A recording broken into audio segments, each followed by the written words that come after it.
ನಮಸ್ಕಾರ ಫ್ರೆಂಡ್ಸ್, ಇವತ್ತು ಮಾಡೋಣ ಹಲಸಿನಕಾಯಿ ಚಿಪ್ಸ್. ಅದನ್ನು ಹೇಗೆ ಮಾಡುವುದಂತ ನೋಡೋಣ ಬನ್ನಿ.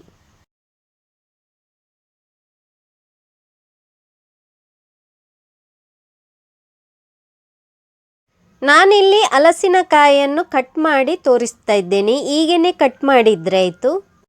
ಹಲಸಿನಕಾಯಿಯನ್ನು ಇಷ್ಟು ತೆಳ್ಳಗೆ ಕಟ್ ಮಾಡಿಕೊಳ್ಬೇಕು. ಒಂದು ವೇಳೆ ದಪ್ಪ ಬಂದರೆ ಏನು ಪರವಾಗಿಲ್ಲ. ನಾನಿಲ್ಲಿ ಹಲಸಿನಕಾಯಿಯನ್ನು ಕಟ್ ಮಾಡಿ ಇಟ್ಕೊಂಡಿದ್ದೇನೆ. ಅದನ್ನೀಗ ನಿಮಗೆ ತೋರಿಸ್ತಾ ಇದ್ದೇನೆ. ಈಗೇನೆ ನೀವು ಕೂಡ ಕಟ್ ಮಾಡಿಕೊಳ್ಳಿ. ಎಣ್ಣೆ ನಾನು ಬಿಸಿಯಾಗಲಿಟ್ಟಿದ್ದೇನೆ. ಎಣ್ಣೆ ಚೆನ್ನಾಗಿ ಬಿಸಿಯಾದ ನಂತರ ಅದಕ್ಕೆ ಹಲಸಿನಕಾಯಿಯನ್ನು ಫ್ರೈ ಮಾಡಲು ಹಾಕ್ಕೊಳ್ಬೇಕು. ಹಲಸಿನಕಾಯಿಯನ್ನು ಫ್ರೈ ಮಾಡಲು ಹಾಕಿದ ನಂತರ ಗ್ಯಾಸನ್ನು ಮೀಡಿಯಮ್ ಫ್ಲೇಮಲ್ಲಿ ಇಟ್ಟು ಫ್ರೈ ಮಾಡಿಕೊಳ್ಬೇಕು. ಇಲ್ಲದಿದ್ದರೆ ಹಲಸಿನಕಾಯಿ ಒಂದೇ ಲಕ್ಕ ಫ್ರೈ ಆಗೋದಿಲ್ಲ. ಗ್ಯಾಸ್ ಹೈ ಫ್ಲೇಮಲ್ಲಿದ್ದರೆ ಹಲಸಿನಕಾಯಿ ಸುಟ್ಟೋಗುತ್ತೆ. ಈಗ ಫ್ರೈ ಮಾಡಿ ಆಗಿದೆ. ಫ್ರೈ ಮಾಡಿದ ಹಲಸಿನಕಾಯಿ ಚಿಪ್ಸನ್ನು ಈಗ ಪ್ಲೇಟಿಗೆ ಹಾಕ್ಕೊಳ್ತಾ ಇದ್ದೇನೆ. ಈಗ ಉಳಿದ ಹಲಸಿನಕಾಯಿಯನ್ನು ಕೂಡ ಫ್ರೈ ಮಾಡಿಕೊಳ್ಬೇಕು. ಎಣ್ಣೆ ತುಂಬ ಬಿಸಿಯಾಗಿದ್ದರೆ ಗ್ಯಾಸನ್ನು ಲೋ ಫ್ಲೇಮಲ್ಲಿಟ್ಟು ಹಲಸಿನಕಾಯಿಯನ್ನು ಫ್ರೈ ಮಾಡಿಕೊಳ್ಬೇಕು. ಈಗ ಇನ್ನೊಮ್ಮೆ ಹಲಸಿನಕಾಯಿಯನ್ನು ಫ್ರೈ ಮಾಡಲಾಗ್ತಾ ಇದ್ದೇನೆ. ಹಲಸಿನಕಾಯಿಯನ್ನು ಫ್ರೈ ಮಾಡಲು ಹಾಕಿದ ನಂತರ ಈಗೇನೆ ತಿರುಗಿಸ್ತಾ ಇರಬೇಕು. ಇಲ್ಲದಿದ್ದರೆ ಹಲಸಿನಕಾಯಿ ಒಂದೇ ಲಕ್ಕ ಫ್ರೈ ಆಗೋದಿಲ್ಲ.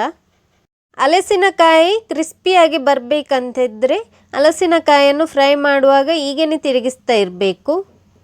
ಈಗ ನೋಡಿ, ಎಣ್ಣೆ ತುಂಬ ಬಿಸಿಯಾಗಿದೆ. ಅದಕ್ಕೆ ನಾನು ಹಲಸಿನಕಾಯಿಯನ್ನು ತೆಗೆದು ಪುನಃ ಹಾಕ್ಕೊಳ್ತಾ ಇದ್ದೇನೆ. ಒಂದು ವೇಳೆ ಎಣ್ಣೆ ತುಂಬ ಬಿಸಿಯಾಗಿದ್ದರೆ ತಣ್ಣಗೆ ಎಣ್ಣೆಯನ್ನು ಹಾಕ್ಕೊಳ್ಬೇಕು. ತಣ್ಣಗೆ ಎಣ್ಣೆಯನ್ನು ಹಾಕುವುದರಿಂದ ಎಣ್ಣೆ ಬಿಸಿ ಕಡಿಮೆ ಆಗುತ್ತೆ. ಚಿಪ್ಸು ಕೂಡ ಕ್ರಿಸ್ಪಿಯಾಗಿ ಬರುತ್ತೆ. ಈಗ ಚಿಪ್ಸ್ ಫ್ರೈ ಮಾಡಿಕೊಂಡಾಗಿದೆ. ಅದನ್ನು ಪ್ಲೇಟಿಗೆ ಹಾಕ್ತಾ ಇದ್ದೇನೆ. ನೋಡಿ, ಚಿಪ್ಸ್ ನಾನಿಲ್ಲಿ ತೋರಿಸ್ತಾ ಇದ್ದೇನೆ ಎಷ್ಟು ಚೆನ್ನಾಗಿ ಬಂದಿದೆ ಅಂತ. ಸೌಂಡು ಕೂಡ ಬರ್ತಾ ಉಂಟು.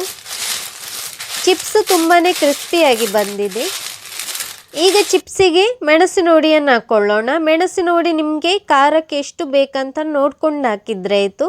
ಹಾಗೆಯೇ ಸ್ವಲ್ಪ ಉಪ್ಪು ಹಾಕ್ಕೊಳ್ಬೇಕು. ಉಪ್ಪು ರುಚಿಗೆ ಎಷ್ಟು ಬೇಕಂತ ನೋಡ್ಕೊಂಡು ಹಾಕಿದ್ರೆ ಆಯಿತು. ಈಗ ಇದನ್ನು ಚೆನ್ನಾಗಿ ಮಿಕ್ಸ್ ಮಾಡಿಕೊಳ್ಬೇಕು. ಉಪ್ಪು ಮತ್ತು ಖಾರ ಚಿಪ್ಸಿಗೆ ಚೆನ್ನಾಗಿ ತಾಗುವಂತೆ ಮಿಕ್ಸ್ ಮಾಡಿಕೊಳ್ಬೇಕು. ಹಲಸಿನಕಾಯಿ ಚಿಪ್ಸ್ ಈಗ ರೆಡಿಯಾಗಿದೆ. ಹೇಗೆಂಟಂತ ಕಮೆಂಟ್ ಮಾಡಿ ತಿಳಿಸಿ. ನನ್ನ ಚಾನಲನ್ನು ಸಬ್ಸ್ಕ್ರೈಬ್ ಮಾಡದಿದ್ದಲ್ಲಿ ಸಬ್ಸ್ಕ್ರೈಬ್ ಮಾಡಲು ಮರೆಯದಿರಿ. Thank you.